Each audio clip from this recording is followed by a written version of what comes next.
Good morning officers. आज की date है जुलाई 4। तो चलिए स्टार्ट करते हैं अपना करंट अफेयर डिस्कशन। पहली न्यूज़ हमारे पास आई है मिजोरम से रिलेटेड। मिजोरम के बाद नागालैंड ने भी बैन कर दिया है डॉग मीट की सेल को। एंड इस न्यूज़ में से हमारे पास जो इम्पोर्टेंट पॉइंट निकल के आता है वो regarding Indian animal protection organisation के बारे में है। तो इसको डिस्कस करते हैं। इंडियन एनिमल प्रोटेक्शन ऑर्गेनाइजेशन, जिसका name FIAPO that is federation of Indian animal protection organisation है। ये ऑफिशियली फाउंड हुई थी 2010 में, बट ये वर्क करना स्टार्ट इसने 2007 से कर दिया था, जिस समय एशिया एनिमल प्रोटेक्शन समिट हुई थी। तो ये ऑर्गेनाइजेशन क्या करती है? It is a collective of animal protection organization in India to help represent, connect up and inform animal protection organization and activist across India। जितने भी एनिमल्स हैं उन सब के लिए ये ऑर्गेनाइजेशन वर्क करती है। तो इस ऑर्गेनाइजेशन का हमें वर्किंग कल्चर पता होना चाहिए। नेक्स्ट न्यूज़ हमारे पास है, ये कर्नाटक से न्यूज़ है और इसमें मेंशन्ड है एक नेशनल पार्क और एक रिजर्व। तो इस न्यूज़ को हम इम्पोर्टेंट की कैटेगरी में डाल देते हैं, बिकॉज इसमें एक नेशनल रिजर्व मेंशन है। तो उस नेशनल रिजर्व के बारे में बात करते हैं। Nagarhole national park, Nagarhole national reserve, tiger reserve कहाँ स्थित है तो वो हमें पता होना चाहिए। वो मैसूर कर्नाटक में स्थित है। डिस्ट्रिक्ट का नेम तो नहीं पूछा जाता है, बट स्टेट याद होना चाहिए। बेसिकली कर्नाटक में है नागरहोल नेशनल पार्क, और यहीं पे नागरहोल टाइगर रिजर्व भी है। ये इंडिया के प्राइमर टाइगर रिजर्व्स में से एक है, जिसमें कि Bandipur tiger reserve and Wayanad wild life sanctuary भी इंक्लूड है। तो ये इसमें दो तीन चीज़ें इंक्लूड हैं, तो ये थोड़ा इंपॉर्टेंट पॉइंट बन जाता है। Bandipur tiger reserve, Wayanad wild life sanctuary, ये दोनों इस टाइगर रिजर्व के पार्ट हैं। और नेशनल पार्क है नागरहोल नेशनल पार्क, और ये सारा का सारा नीलगिरी बायोस्फीयर रिजर्व इसका पार्ट है। तो ये आपस में सारी चीज़ें कनेक्टेड हैं। ये हमें स्टेप टू स्टेप वाइज हम इसे याद रख सकते हैं। बात करते हैं नीलगिरी बायोस्फीयर रिजर्व की। तो नीलगिरी बायोस्फीयर रिजर्व इंडिया का पहला और सबसे पुराना बायोस्फीयर रिजर्व है। नीलगिरी बायोस्फीयर रिजर्व एक इंटरनेशनल बायोस्फीयर रिजर्व है जो कि western Ghats and Nilgiri range, south India, Tamil Nadu में आता है। और 2012 में इसे हेरिटेज साइट बाय यूनेस्को भी बना दिया गया था। जो नागरहोल नेशनल पार्क है ये अभी हेरिटेज साइट नहीं बना है, बट ये अभी अंडर प्रोसेस है बाय यूनेस्को। तो हमें ये याद रखना है कि Nagarhole national park is a part of Nilgiri biosphere reserve, और Nilgiri biosphere reserve is the India first biosphere reserve. ये चीज़ें इंपॉर्टेंट हैं। नेक्स्ट न्यूज़ हमारे पास आई है आसाम से। आसाम में एक ट्राइब है तीबा ट्राइब, टीवा, TIWA, टीवा ट्राइब है। उनके बारे में कुछ बात हुई है वहाँ। वो लोग प्रोटेस्ट कर रहे थे आसाम गवर्नमेंट को, क्योंकि उन्हें ये लग रहा था कि आसाम गवर्नमेंट उनकी लैंड रिसोर्सेज को सेल कर रही है इंडस्ट्रीज को। तो असम गवर्नमेंट ने क्लियर किया है कि फॉरेस्ट लैंड को बिल्कुल भी नहीं छुआ जाएगा, और जो ट्राइब्स की बेल्ट वाला एरिया है पूरा, उसको भी नहीं टच किया जाएगा। तो बात करते हैं टीवा ट्राइब के बारे में। टीवा ट्राइब क्या है? उनको लालूंग के नाम से भी जाना जाता है। ये यूपीएससी पॉइंट ऑफ व्यू से बहुत इंपॉर्टेंट क्वेश्चन है, बिकॉज इस टाइप के ट्राइब, उनका कल्चर, ये यूपीएससी अक्सर पूछ लेता है कि ये कहाँ की ट्राइब है। तो हमें पता होना चाहिए कि टीवा ट्राइब इज फ्रॉम आसाम। ऐसा नहीं है ये सिर्फ आसाम में मिलती है, ये आसाम और मेघालय और अरुणाचल प्रदेश, मणिपुर के कुछ पार्टों में भी मिलती है, बट मोस्टली इन आसाम। ये लोगों को शेड्यूल ट्राइब, ये रिकॉग्नाइज्ड है बाय शेड्यूल ट्राइब, बट इनको अभी तक एसटी का स्टेटस मेघालय में नहीं मिला है। जो बेनिफिट्स होते हैं शेड्यूल ट्राइब के वो मेघालय में नहीं मिले हैं, बाकी अदर स्टेट्स में मिल रहे हैं। ये ट्राइब डिवाइड है दो पार्टों में, एक तो हिल टीवा एंड एक प्लेन्स टीवा। इन दोनों ट्राइब का वहाँ पे कल्चर में भी डिफरेंस आता है, तो इसलिए ये दोनों अलग अलग कैटेगराइज्ड हैं। एक फेस्टिवल होता है वांचुआ फेस्टिवल, ये काफ़ी फेमस फेस्टिवल है और पूछा जाता है यूपीएससी द्वारा। सीएसई के एग्जाम में ये पिछले साल यानी 2015 में पूछा गया था।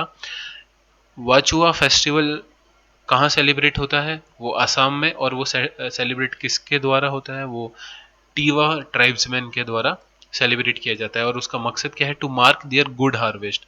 जैसे मैंने आपको एक बार न्यूज में कवर किया था, Harela Hareli, Hareli is in Chhattisgarh, Harela is in Uttarakhand and Wanchuwa festival is in Assam. तो ये तीनों फेस्टिवल हार्वेस्टिंग से रिलेटेड है, तो इस टाइप से हम चीजें कनेक्ट करके याद कर सकते हैं। नेक्स्ट न्यूज आई है, हमने कल ही कवर की थी, ई पोर्टल अब पूरी तरह से लॉन्च हो चुका है, जो दिल्ली गवर्नमेंट का एक इनिशिएटिव है। उसका नाम है ई लर्निंग पोर्टल, LEAD। LEAD की फुल फॉर्म है learning through E resources made accessible for Delhi. ये इसकी फुल फॉर्म है और ये अभी फिलहाल तो दिल्ली में ही इम्प्लीमेंट हुआ है। दिल्ली गवर्नमेंट ने इसके अंदर 10,000 से ज़्यादा कोर्स मटेरियल अपलोड किए हैं क्लास फर्स्ट से क्लास 12th तक के लिए। और CBSE, NCERT और दिल्ली गवर्नमेंट का जो सर्कुलम है वो सारा का सारा सिलेबस इसके अंदर इंक्लूड है। तो ये डिजिटली स्टूडेंट्स को अवेलेबल किया जाएगा और क्यूआर कोड के through text books, explanatory videos and practice question भी सर्कुलेट किए जाएंगे। इसमें ये याद रखने वाली बात यह है, ये कल की न्यूज़ में इंक्लूड था कि कोई भी फिजिकल मीट नहीं होगी, सिर्फ फिजिकली पेरेंट्स ही मिल सकते हैं, वो भी जस्ट फॉलो अप के लिए। तो ये पोर्टल का नाम याद रख लीजिए, e learning portal, LEAD by Delhi government. एक मेडिसिन को ट्रायल के लिए हामी मिल गई है और मेडिसिन का नाम है जाइडस। जाइडस कंपनी है और मेडिसिन का नाम है जाइकोड डी। तो ये इस मेडिसिन को भी अप्रूवल मिल गया है फॉर वैक्सीन ट्रायल्स के लिए। इस मेडिसिन ने स्ट्रॉन्ग इम्यून रिस्पॉन्स दिखाए थे एनिमल स्टडी में और एंटीबॉडीज काफ़ी जल्दी वाइल्ड एनिमल्स में प्रोड्यूस की गई थी। तो अब इसको अप्रूवल मिल गया है फॉर वैक्सीन ट्रायल। तो ये एक अदर मेडिसिन अभी आई है, जैसे अभी कोवैक्सीन को भी मिला था। अब कोवैक्सीन होपफुली अगस्त 15 तक बताया जा रहा है न्यूज़ में कि मार्केट में अवेलेबल होगी, जो कि भारत बायोटेक और ICMR ने दोनों ने मिलकर इसको डेवलप किया है। वैसे ही रेमडेसिविर एक मेडिसिन आई थी, वो भी अभी ट्रायल्स हो चुके हैं उसके। नेक्स्ट न्यूज़ हमारे पास आई है, एक चेंज हुआ है डायरेक्टर जनरल COI के। COI की फुल फॉर्म होती है cellular operators association of India. इसके नए डायरेक्टर जनरल बने हैं SP कोचर। SP कोचर जी पहले रह चुके हैं telecom sector skill council that is TSS के CEO। और अब ये नए डायरेक्टर जनरल होंगे COAI के, that is cellular operators association of India. Rajan Mathews जो अभी तक थे उन्होंने क्विट किया है इस पोजीशन को, तो हमें नए डायरेक्टर जनरल का नेम याद होना चाहिए।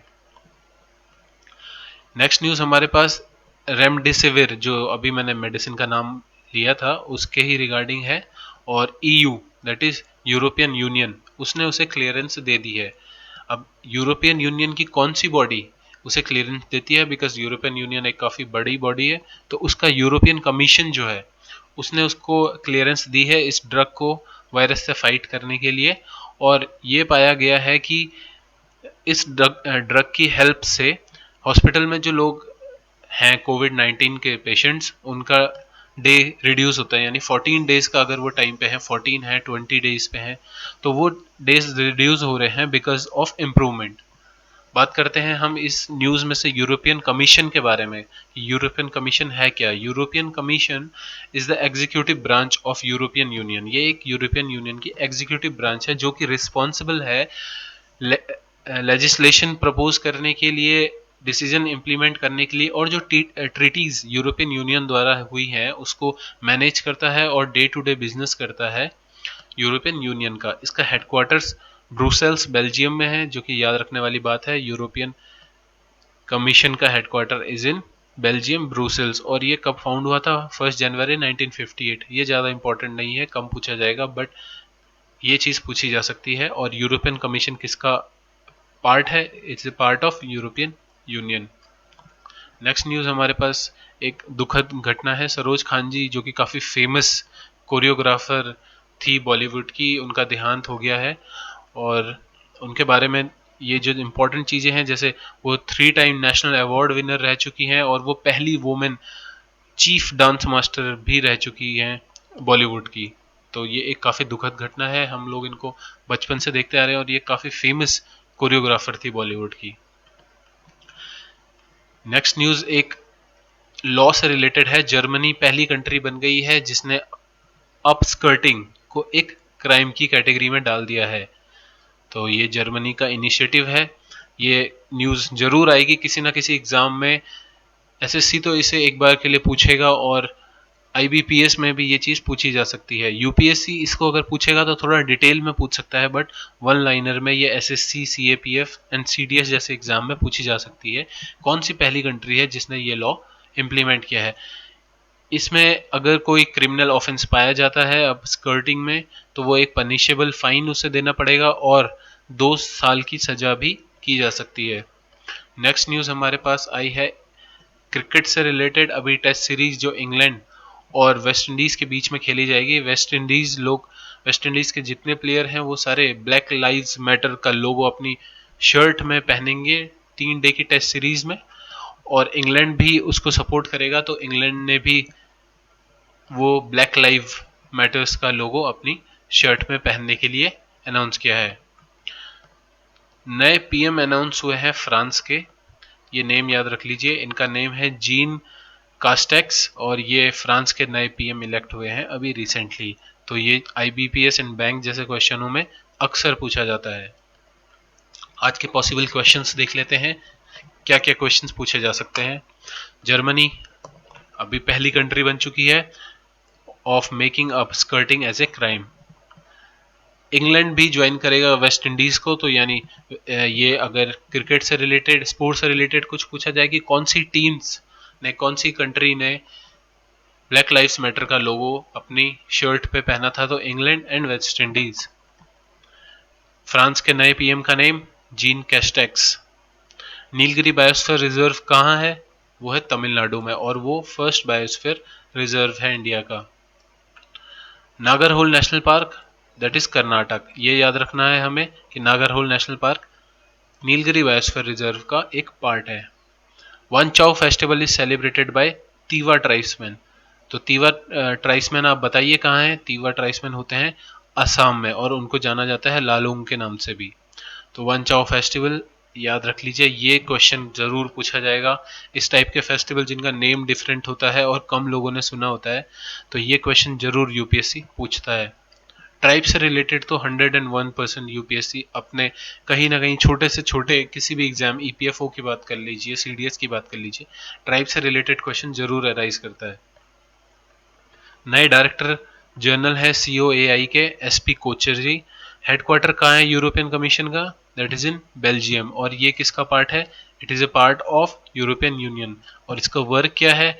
ये मैनेज करता है ट्रीटीज को, डे टू डे बिजनेस को और लेजिस्लेशन पॉलिसीज को जो यूरोपियन यूनियन ने है उसको इम्प्लीमेंट करने का काम करता है। आज के आर्टिकल जो इम्पोर्टेंट आए हैं, द हिंदू में एक काफ़ी इम्पोर्टेंट आर्टिकल आया है रूरल जॉब पॉलिसीज से लेकर के, कि हमें क्या अपनी जॉब पॉलिसीज और लेबर जो रूरल एरियाज में रहते हैं उनके रिगार्डिंग क्या क्या स्टेप्स लेने चाहिए। तो ये आर्टिकल आप जरूर पढ़िए। द इंडियन एक्सप्रेस में 2 आर्टिकल आए हैं। एक आर्टिकल आया है इंटरनेशनल रिलेशन से जो कि चाइना और इंडिया के ऊपर है कि क्या एक पीसफुल सॉल्यूशन निकल सकता है, और मिलिट्री व्यू क्या है इंडिया एंड चाइना का। दूसरा आर्टिकल प्लास्टिक क्राइसिस से आया है। अभी पेंडेमिक की वजह से जो एक प्लास्टिक स्टॉप प्लास्टिक और प्लास्टिक का यूज़ कम करने की एक मुहिम चल रही थी, वो कुछ फेड सी हो गई है, तो उसी से रिलेटेड एक आर्टिकल आया है द इंडियन एक्सप्रेस में। ये तीनों के तीनों आर्टिकल आप हमारे टेलीग्राम चैनल से भी डाउनलोड कर सकते हैं। हमारे टेलीग्राम चैनल का लिंक डिस्क्रिप्शन बिलो में है। अगर आप चाहें तो हमारे टेलीग्राम चैनल को नॉलिफाइड के नेम से भी सर्च कर सकते हैं, वहाँ पे आपको हमारा चैनल मिल जाएगा। होपफुली आपको हमारी आज की वीडियो पसंद आई हो, एंड प्लीज़ अगर पसंद आई है तो हमारे चैनल को सब्सक्राइब करिए। और आपके कुछ सजेशन है तो we always say your suggestions are always welcome. Thank you so much. जय हिंद।